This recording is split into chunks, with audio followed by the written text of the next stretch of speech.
Good morning and welcome to 59 Minutes. My name is Levi Kones. We apologize for the delay in the start there. A bit of hitches, but the show must go on. This morning we are talking about matters to do with the prisons department, and with me is a lady who's an author, has come here before discussing matters to do with her books. Today she's back and we are talking about reaching out to the prisons. Her name is Reverend Grace BARBRA. Thank you. Glad to have you here. I'm glad to be back. Yeah. Yeah, thanks for having me back. Yeah, so Again and again. so let's talk about the issue of reaching out to the prisons. Yeah. How did you birth this idea? What exactly are you doing? Okay. Awesome. So it started 4 years ago now. I had a client that I was doing some work with. And as we were discussing, I realized I didn't know what she does. So I asked her, by the way, what do you do? And she told me she works with Faraja Foundation. Her name is Teresa. So I was like, so what exactly do you do in Faraja Foundation? So she told me she's a mediator. And she normally goes to prison to help the ladies to transition, those who are about to come out, like about 6 months before you come out. So we talked a little more, and then she mentioned something that made my heart skip. She said the most unfortunate bit is the ladies who are arrested when they have kids or they are pregnant, because they have to deliver while they're still in prison.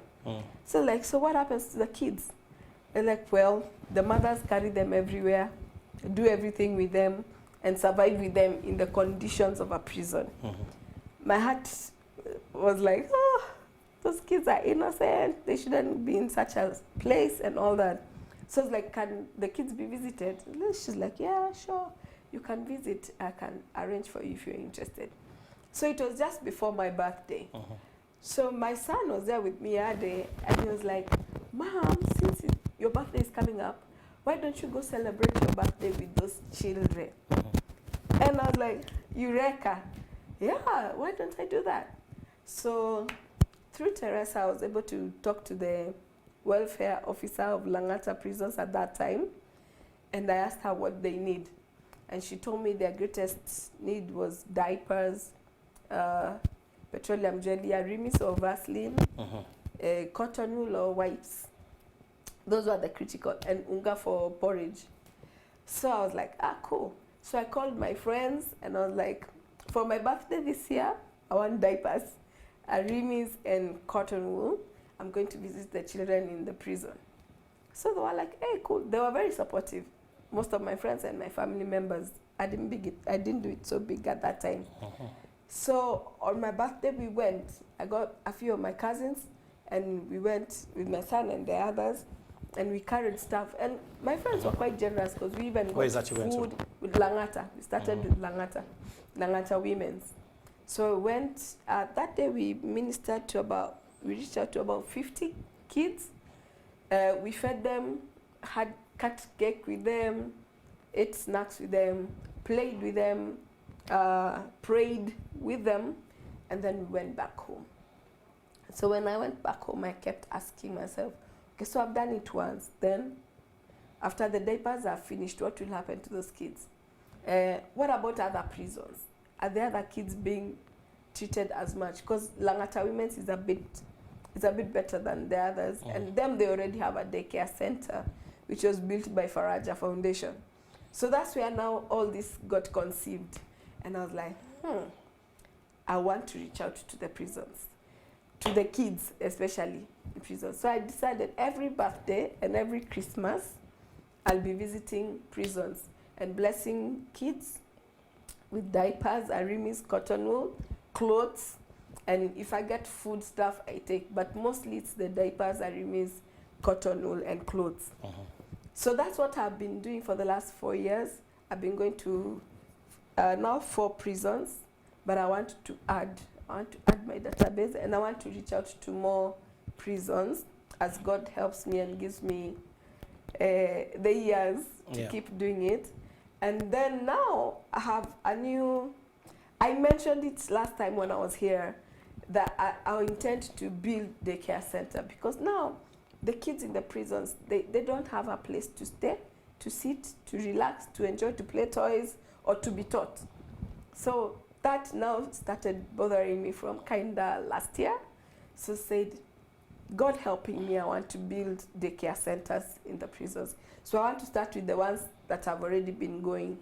Langata is already sorted, so I have 3 that I want to start building. Then and I want to start building the 3. I tell you the 3. Okay, Naivasha, Nyahururu, and Muranga. Yeah, and they've already been given land by the 3 prisons already. So right now I just need help in establishing the centers. The best part is I have people, I'll be given people to work from the prison to help me do the work, but we need to now do the groundbreaking, hopefully in October, in all the 3 centers, and then start putting up the building. Yeah. Yes. And it's a very, very noble thing you're doing. May God help me. Yeah. Yeah. For how long do kids stay in prisons when their mothers are incarcerated? The kids who are allowed in prison are 0 to 4 years. So now it depends with the span of the mother, how long she'll stay in prison. But once she gets, if the mother's time is longer than 4 years, when the child gets to 4 years, she's taken to a foster home. She or he is taken to a foster home. Yeah. It must be very difficult. It is. It is. And eventually I hope to build that go-to home, so that even the prison, the ladies who, when they're still in prison, they can come visit their kids, or the kids can be brought to the daycare center and catch up with the mothers. But that's now my next project. Yeah. Yeah. It's very sad that you have mothers who go to prison and they have children with them. Yeah. Now that you went there. The worst are the ones who deliver while they're there. Yeah, I was about to ask you, what stories do you hear there? Yeah, because you know you have to, you're still a mfungwa. So even when you're going to hospital, you're not treated like any other pregnant lady. You are a prisoner who's pregnant. Yeah. So you're chained, you push when you're in chains. After you deliver, you check your baby when you're still in chains. It's not really exciting. It's not a place you want to be. And then, so whether you've done normal or CS, when you go back to prison, you're still a mfungwa. So life must continue. You don't have those privileges of your nanny and your mommy coming to help you nurse the child. You're basically on your own. So how is the situation like when you go to those prisons? How long are the mothers with the babies? You know, you have to, because now that's happens? the reason why I want to build that daycare center. Yeah. Because you have to move around with the baby everywhere. So if your duty is in the washroom, kwa mgongo, tie your leso, sugua the washroom when you're with the baby. If your duty is in the field, you do the same. You go with your kid, because who will take care of your kid? There is no nanny there. So the children are basically in limbo. They're just there. So if they had a place, a center where they can be kept, and then hopefully with the discussions with the authorities, we can have officers who take care of the center, or we can agree on how to manage and run the centers, so that the kids at least have, even if it's the prisoners, maybe they are given duties. Today they are in the daycare center, the same way they are given duties the other places. So they cater for the kids, change their diapers, feed them, play with them, stuff like that. Yeah. So that was actually the trigger, because I'm like, why? Yeah. So you have to tag along with your kid everywhere. Like, yeah. Did you? Of course, you had a chance to interact. A little bit, yes. Yeah. Tell me about some of the stories you hear there. Okay, the living conditions, obviously, in prisons, we know they are not the best, because you're not going to a retreat center. It's not a correctional facility. It's not Kempinski, where you go and order what you want. Say, chocolate, chips, whatever. No, it's a place where you're going to be corrected for the wrongs you did. Hopefully you did them. Unfortunately, there are those who did not do. So they ran out of basic utilities. That's okay. Basic checking from my interest. Because like now, sometimes they run out of things like tissue. If the lady has been arrested for long, she doesn't have like innerwear. So the one she was arrested with in the Akonayo for the longest time, unless somebody takes. The mattresses, the sleeping condition is not what you call slumberland. Then the space is not so accommodative. So with Corona, I don't know how they're surviving. No wonder we are being locked out, because it's very, very limited. Oh, you're not allowed to visit now? Now you are not allowed to visit. But now I work with the officers. Then I'm given limits. Yes, it's not like before where you just go and sit with the ladies and interact and with the kids and play. Now it's a bit it's quite a challenging time for So for them right now, it's the worst time ever, because there is no visitation. So supplies, negative. Things that would normally be available are not. Even things like soap, toothpaste, toothbrush has run out, slippers are finished, for the ladies sanitary wear. Yeah, so it's crazy. Yeah, it's one of those things where you look at it and you're like, hey, Father God, I thank you. You know, you don't take life for granted anymore. You sympathize, Yeah. Leave alone sympathizing, you're just like, what? It could have been any of us in that condition, True. Yeah. So do you have a chance to talk with some of the prisoners there? I used to before Corona, but now you can't interact for too long. You just say hi, give the donations, and social distance. What's the spirit like with those that guard them? Right now, it's much better than before. At least they're more friendly. It's not like some years back. It used to be really crazy. But now they're a bit friendly. But of course, it's prison. So they have to be strict. They have to be tough. They have to be like, hey, you don't cross here, you don't talk here, you don't do this, you don't touch here. Yes. So you always find them like robots. Yeah. And then initially, this was very interesting. They would have, like, when I take clothes, because they're not so sure where you're coming from, they would have to, I don't know how to say it in English, rifa. To fluff it, Yeah, lest you're hiding some things that are not legal to enter into prison, because sometimes some people can be very mischievous. Can bring contraband. So until at least I won, by the grace of God, I won their hearts, and now they realize, oh, we are na mambo mingi. So, but before it used to be really hard to penetrate and to break through. Even for the ladies to talk, they would be a bit scared because they're not sure how their story will be taken by you, and if the wardens know that you know their story, something like that, But my friend Teresa is in a better place to give more stories, because now she has to interact one-on-one. Yeah. Why were you arrested? How long have you been here? Who has taken care of you? Who has watched you? What are you going through when you're here in prison? And one of the greatest challenges I know she picked from, and I also picked from the ladies who are there, is that once you're in prison, no one wants anything to do with you. So all your friends, society cuts you out. Kabisa.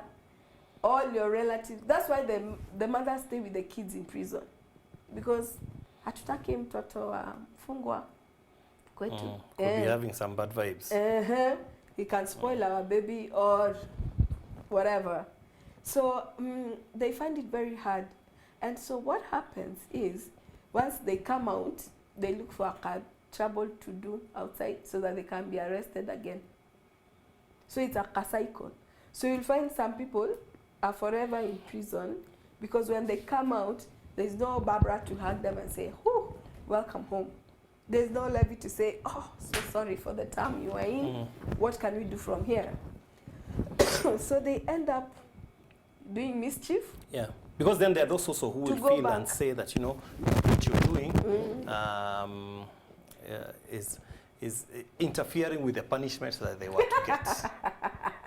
Me, I'm not touching the wafungas, me, I'm on the babies. You're giving a soft, what would you say to people? You know, people who are colors like that. I know, yeah. Yeah. That's what I would insist. The kids are innocent. The children should not be suffering because of the mother. Unfortunately, they do by default. But if I can because give they're the prisoners kids, too. yeah. So if I can give the kids a soft landing, why not? Because you don't want now the kids to grow up thinking this is the way to live. This is where we should stay. Yeah. This is where life is done. They need to be like other children. They need to I know we probably don't play have, with blocks. we probably don't have statistics, but are there any adverse effects of having children in prison like that? Like they're different. Like in Langata we had 50, in Naivasha we had 30, in Moranga we had like about 10. So it fluctuates. It depends with different. Yeah.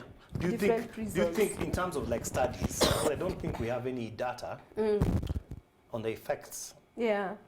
Of imprisoning children.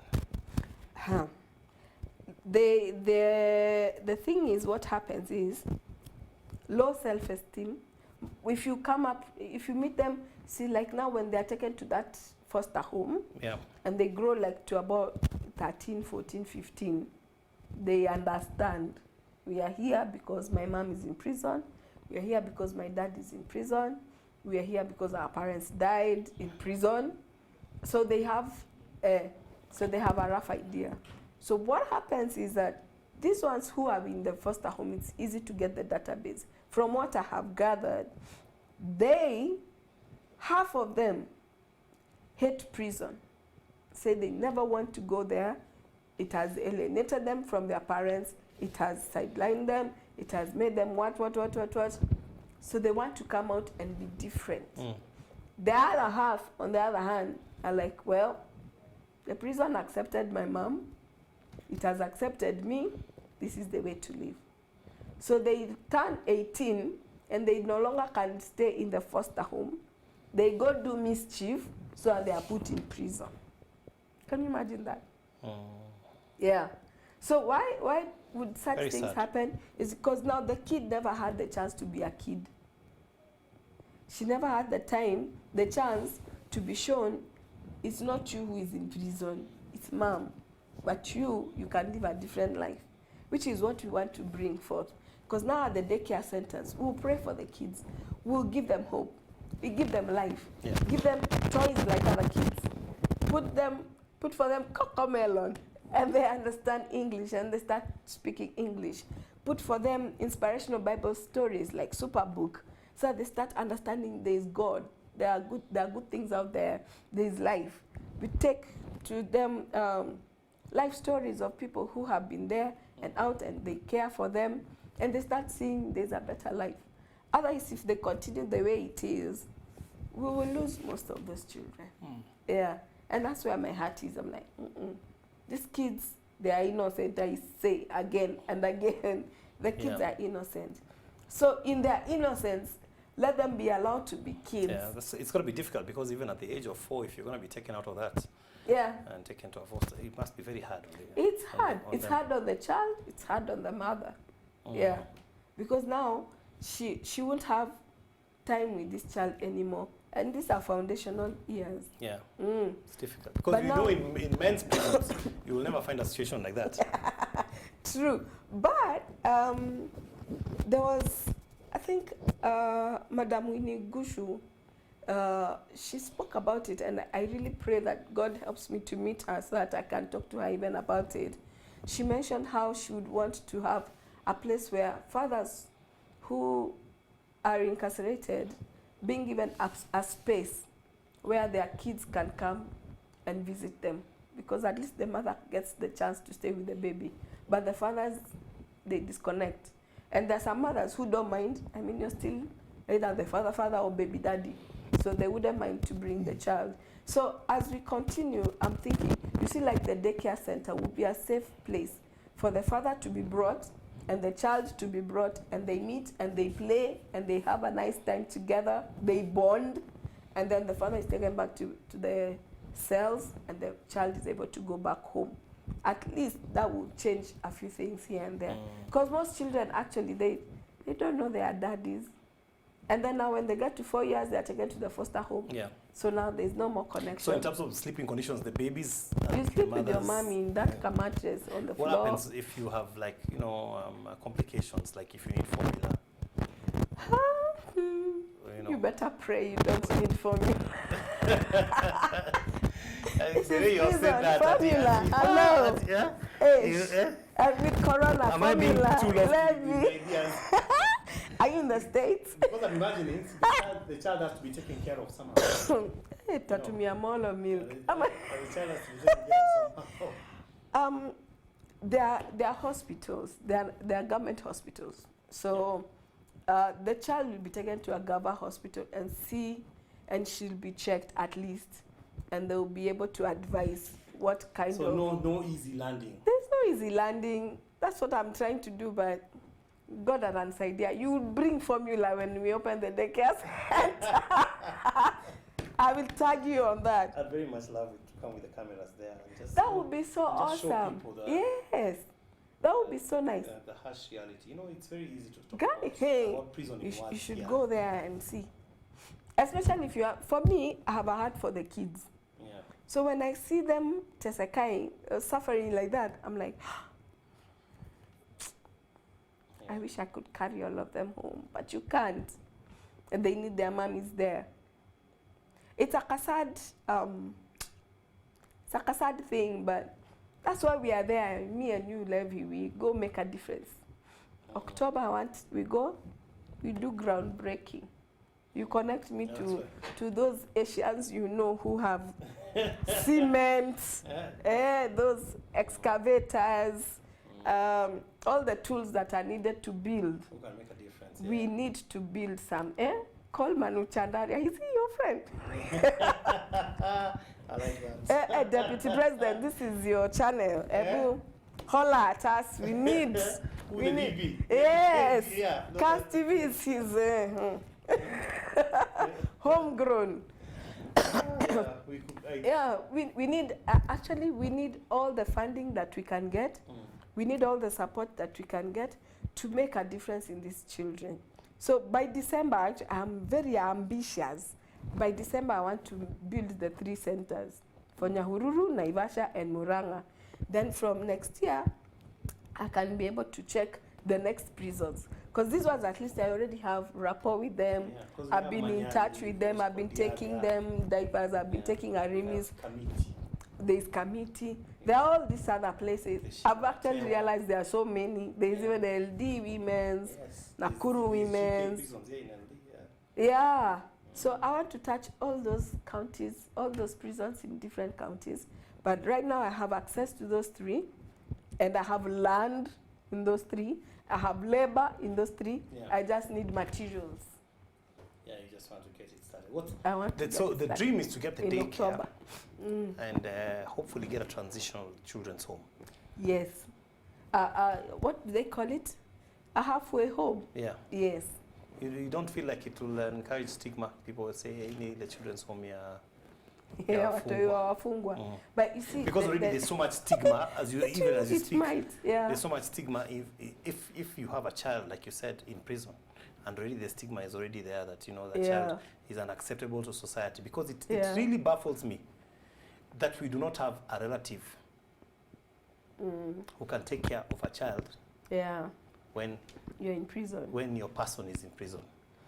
Yeah. Because, you know, that's still part of your blood. You know, we say it's very easily that, you know, children are innocent. Yeah. We live in a country where a lot of us profess to be Christians. True. You know? Yeah. And these are the places where now God is calling us to just actually. I know. Where he says, I was in prison, you never visited actually me. Do something, Yeah. You know. It's unfortunate, but I think to some extent, some of the prisoners have been troubled at home. Not all of them. Okay. Some are innocent. So it makes sense. So by the time they are getting to prison, when he's being arrested or he's being arrested, they're like, good riddance. So you and your property, we have gotten rid of you. In fact, there, you're better off even for peace of mind. So the only unfortunate thing is that the child suffers by default because the child was not there when the mother was sumbuaing you or when the dad was sumbuaing you. So that's why that issue happens, because this one is trouble. Yeah, so let trouble deal with him or her there in prison. It's definitely with his another property dynamic, and everything to do with him. And if there are even others who, the moment the parent is arrested, immediately they take to the foster home. And they were staying with those kids nicely. I'm staying with your kids, we are good, nini, nini. Levi is arrested, God forbid. I'm like, mimi sikai na watoto wa mfungwa. So in Africans we like to your say kids, mtoto wa mfungwa ndambaya ata influence my children. Instead of me thinking how I can help these kids to live a better life, or I can cause a positive impact in their lives, so that even when their father comes out, they'll be like, thank God we had Auntie Barbara, who stood in for us when daddy was not there, when mommy was not there. So now this halfway home I want to Nini will not be for all the other children, will basically be a place where the parents, while they're still in prison, can have access to their kids. Yeah. Come, have a day, bond, or a weekend, of course with the guards and their security, and they have time with their kids, and then they're taken back to prison. That way, the child is not totally alienated from the parents. Yeah. And you're quite passionate about it. You even closed your kindergarten to get into this full time. Imagine. So, yeah. I don't even know how to explain it. But I believe... You tell me what informed that until you said, you know what, let me go into this one fully. Let me take care of these ones. My spiritual mom, Prophetess Gladys, told me something one time. She told me the best investment is when you invest in somebody who cannot give it back to you. They can't. They don't have the power to give it back to you. Those kids have no power to give anything back to me at the moment. Even their mothers, even the prison. But in future, they will be like, because of this daycare center, I had God's word. Because of this daycare center, I got to building blocks and I got the mind of an architect. Because of this daycare center, I played in the swings, I played with the sand, and I learned how to be an engineer. Because of this daycare center, I learned the alphabet. I want to be a teacher. Because of this daycare center, I became a sportsman. Yeah. An athlete. As somebody who, a president, you know, somebody who will make a difference in somebody's life simply because their foundational years were made to be so beautiful for them. And that's what I intend to do. Yeah. Yeah. They say you have not really lived until you have found out your purpose. I think I'm still finding out. But tunaendelea. Susie, I came with books. Now I'm coming in prisons. Tunaendelea. Tunasonga. Thank you, I appreciate. We imagine we only have 2 minutes to go. It's ready. 9 minutes. Now you tell me. Make it now one what? No. I don't know 20 minutes. We want 120.